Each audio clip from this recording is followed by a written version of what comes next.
Hey everybody, welcome back. So we are going to be launching a short little mini-series on rebuilding a Dodge NV4500 5-speed manual transmission. Not gonna lie, it's the first one I've ever done.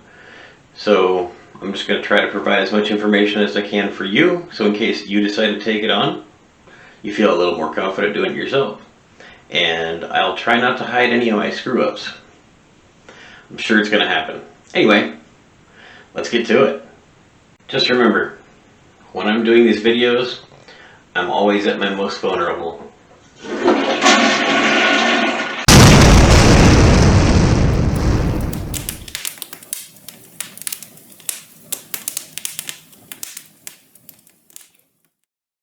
Alright guys, so we are in the process of taking out my transmission and my gear vendor.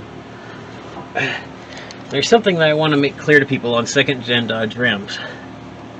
Regardless if it's a 1500, 2500, 3500, whatever.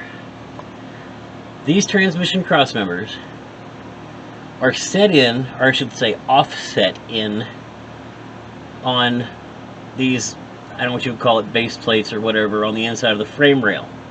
Okay?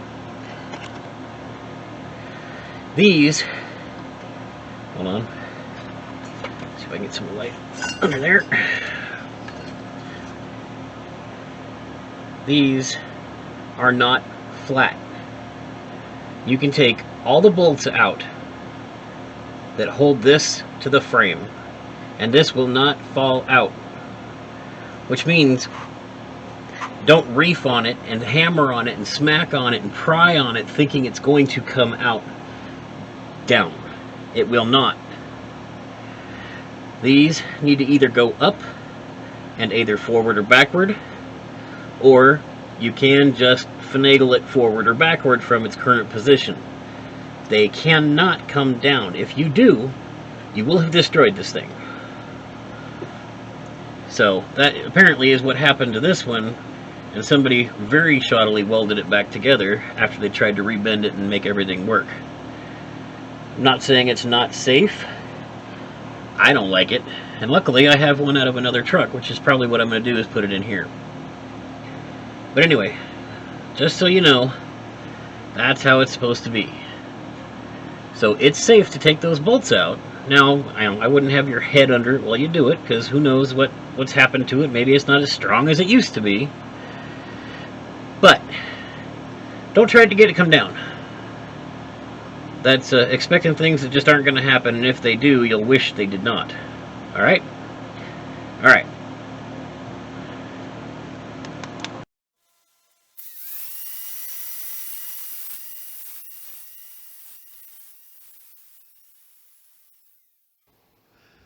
Alright, so what I'm actually doing here is I have to cut the welds where they welded the fifth gear lock nut in place. They actually welded it to the fifth gear main shaft overdrive. And I'm trying to be as careful as possible and just cutting the welds so that I can take it apart that way. But as you'll see a little bit later, that is unsuccessful, and I have to just cut the whole thing off. Since I don't plan on reusing this main shaft, I'm not worried about cutting into the shaft at all. I'm just trying to make sure I'm careful and not cut into the case at all.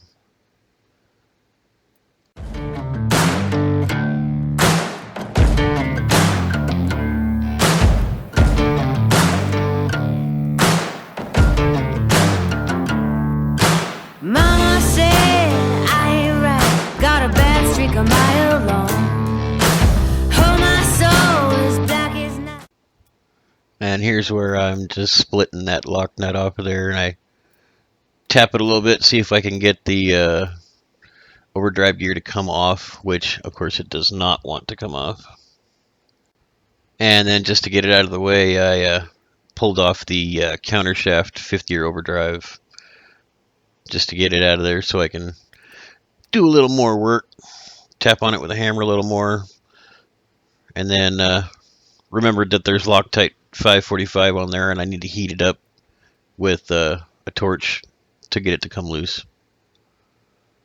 And then I realized that some of the synchronizer keys and springs had fallen out, and I'm not even sure where they came from at this stage. But back to the other gear. Get the torch out. You got to heat that up to about, I can't remember if it's 500 or 600 degrees, something like that, to get that stuff to break loose. But once it does, it comes right off. What feels right is always wrong. Whoa, like a hard, hard rain.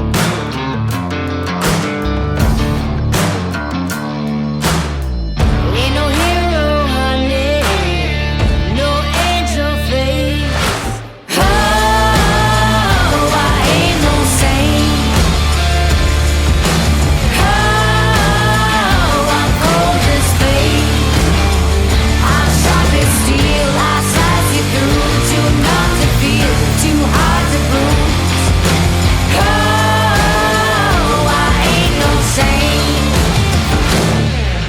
Mama said, honey child, you walk a lonely mile with your serpent tongue, your diamond eyes, and blood dripping from your smile. Oh, you're like a hard, hard rain.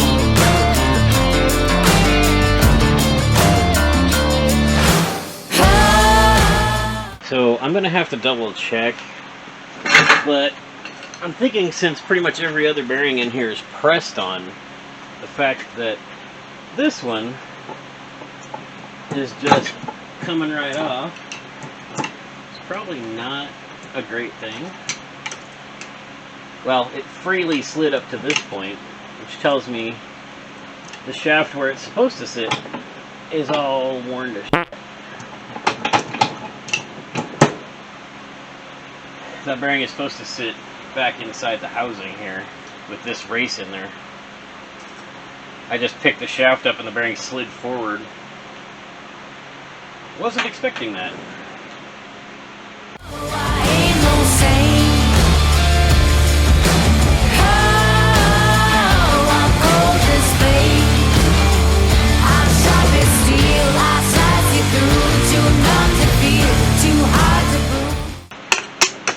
Okay. This is where the bearing is supposed to be pressed on, and it just comes up. That's not good. Just another big reason why I'm not putting this back in my truck. But we'll get to that later. This is my ever so professional cleaning process of soak it in gas and then spray it off with brake clean.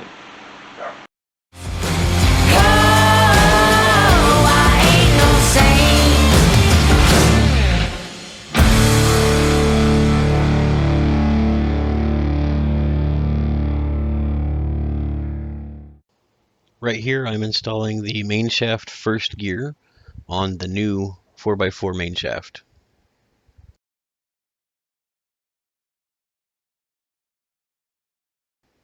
And then here I'm putting a little bit of gear oil in that bearing, and then I'm going to set the reverse clutch in place on the main shaft.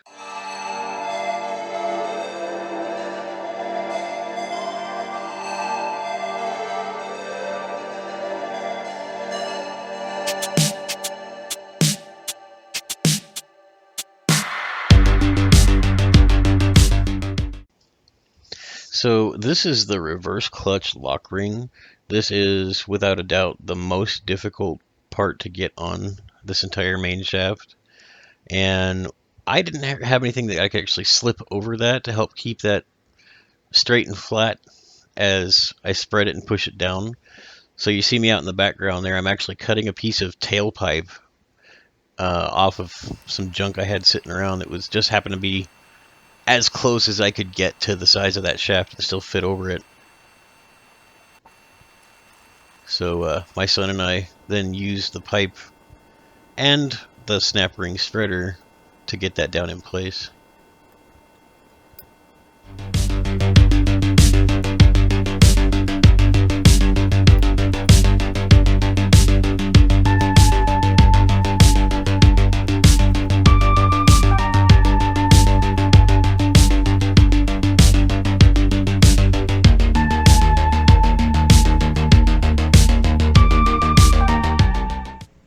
This here is just a Teflon spacer, and as simple as it might seem, it actually is a very important part to everything.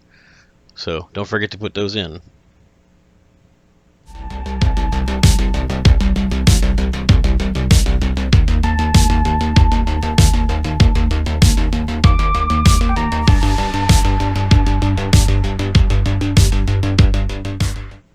This here, after playing a little bit of Jenga, see what fits, is the reverse gear bearing, needle bearing, goes inside the actual reverse gear. The next thing to go in place is the reverse synchronizer ring, and then the actual synchronizer sleeve, reverse synchronizer sleeve itself.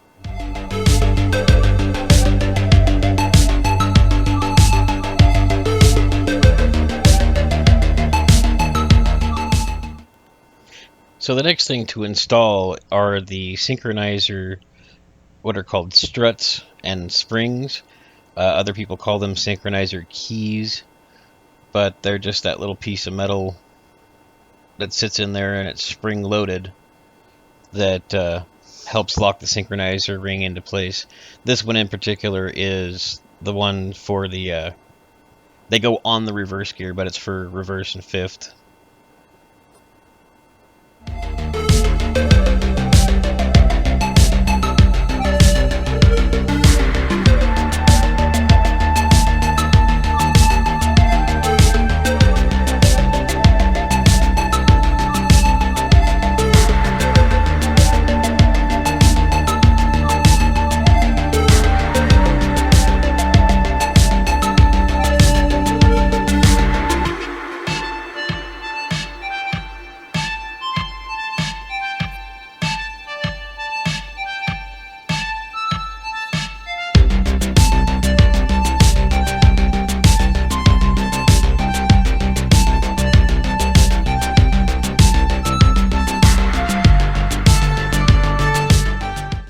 And then we install the main shaft reverse gear with the synchronizer ring attached, of course.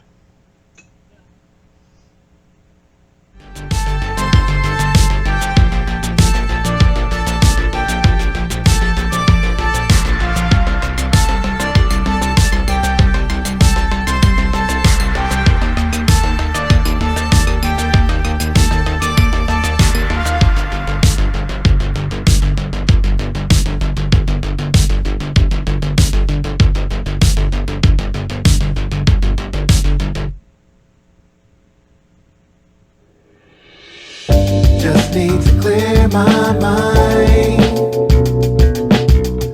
Just need a little more time. In with the new, out with the old, but so unsure what the future holds. Next up after that is the reverse gear thrust washer. And of course I had to play a little bit of a Jenga there again, just to find out which one was which. But checked it out, matched it up, popped it in. Good to go. Last thing on this part of the shaft is going to be putting on the new main shaft rear bearing. And to finish that off, we're going to take it over to the press. Put a little bit of oil on there, pop her into place. Regretting the love I once had. Memories of good, but feeling bad. Just need to clear my mind. Just need a little more time. Falling for one wasn't meant to be. So much uncertainty. Try to accept what comes my way. Get me through those harder days. Alright, now we're going to work on the other side of the shaft. We've got it flipped over, and we're going to work on the little grouping for the 1-2 synchronizer set Starting off with 4 brand new lock rings. There are 4 required for this section. So first we put one on down in the bottom of the 4 grooves.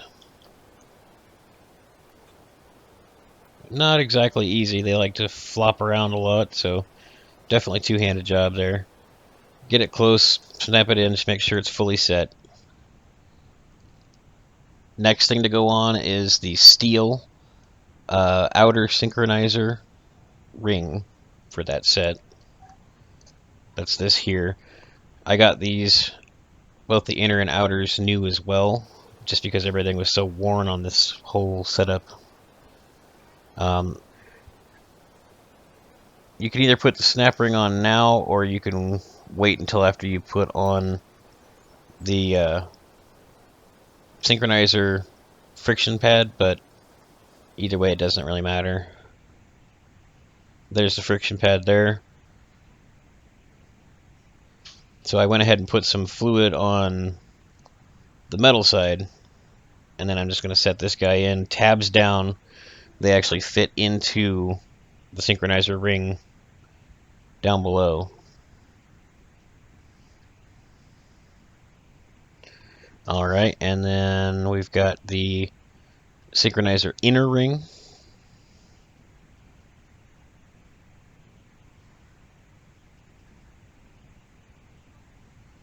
I know it seems weird to call it an inner ring when it sits outside of the friction pad, but that's what I call it.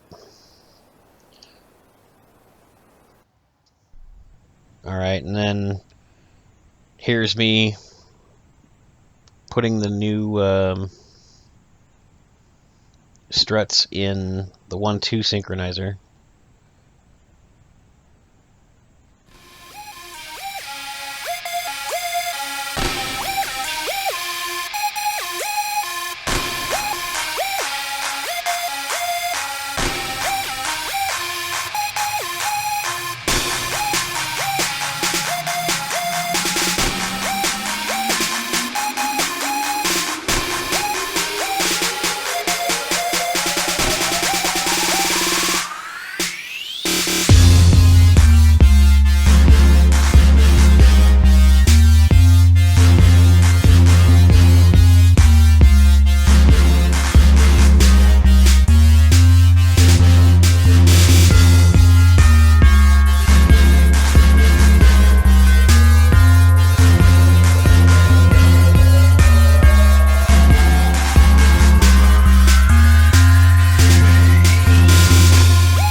Once that's fully assembled, then we're going to go ahead and set that on to the shaft next. And then we're going to lock it in place with the next lock ring.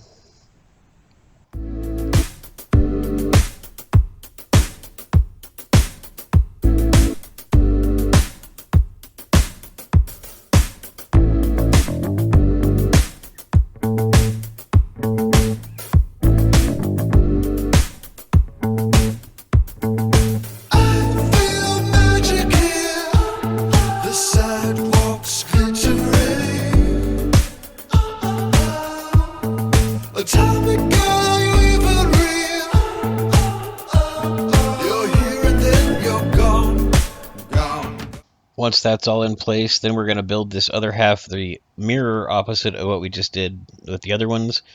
The steel inner ring is going to go on first. Then the friction pad tabs up. and then the inner ring on top of that, this other steel outer ring, sorry, is what they call it. And then we will be putting on the last of the 4 snap rings, and that will complete the 1-2 synchronizer set.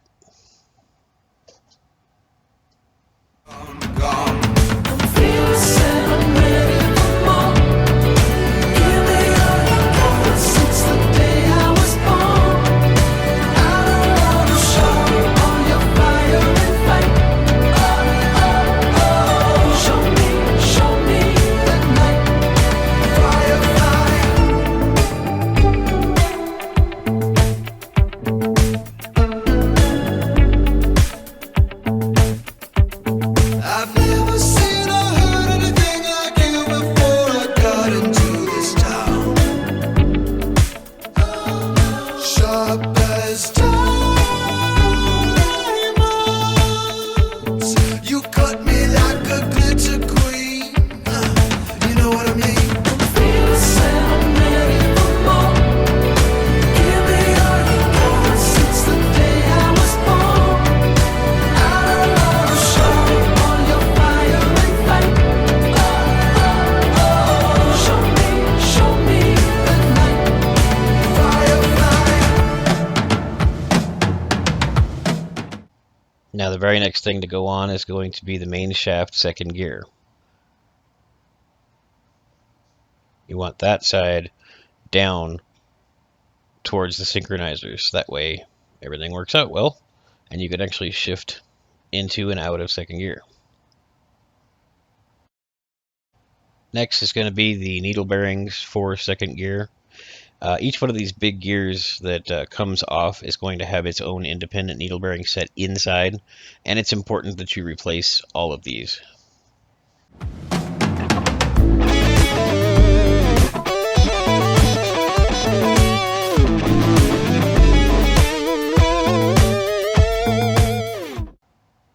So this is the third gear thrust washer retaining pin. It is important. You need to make sure you put it in that little tiny hole right there. Now when I took the third gear thrust washer out of mine, the thrust washer was actually fractured all the way through, and it wasn't caused by that pin, so that's kind of scary. But the very next one I'm going to set on here, that's the third gear thrust washer, and it has a little notch in it that lines up with that pin that keeps everything in place. The pin isn't something you have to hammer in. It's not a press fitting. It just slips in there, and then that little notch in the washer holds it in place, and it in turn holds the washer in place. So the very next thing on there is going to be the third gear thrust washer lock ring. It's a stiff one, but it's not nearly as bad as that first one was.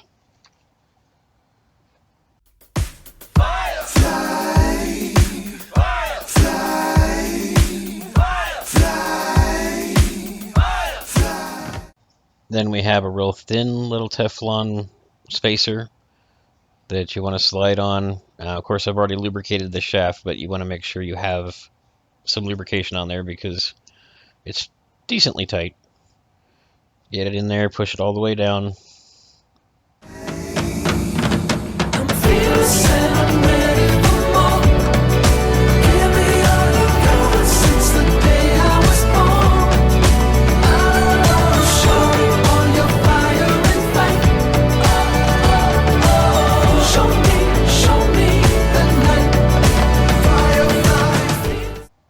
Next up is the needle bearing set for third gear.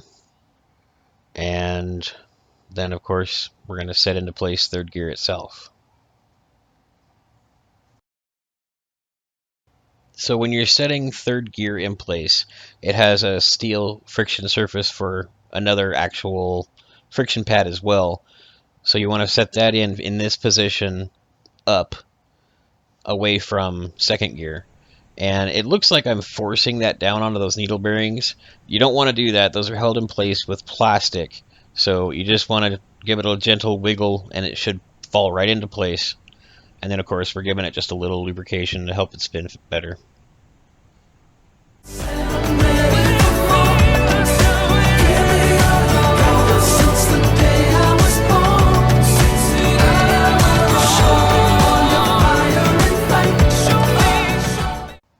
Next up is the actual friction ring for the 3/4 synchronizer.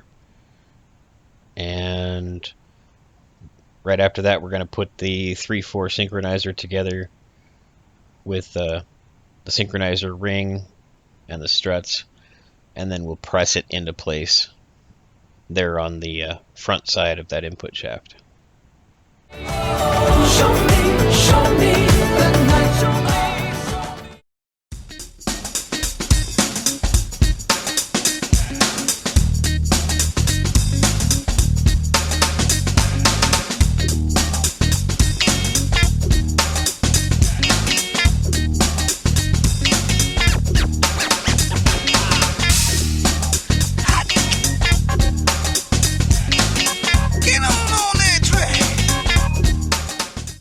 Although in this case, I was a genius and I actually pressed on the wheel before I actually put the synchronizer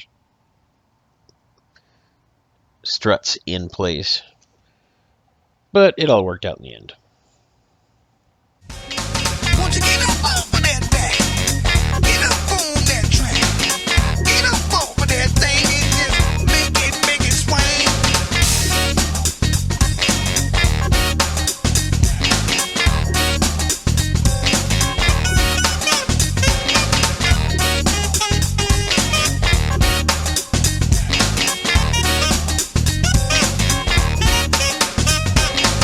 Now what you gonna say when you say what you're saying?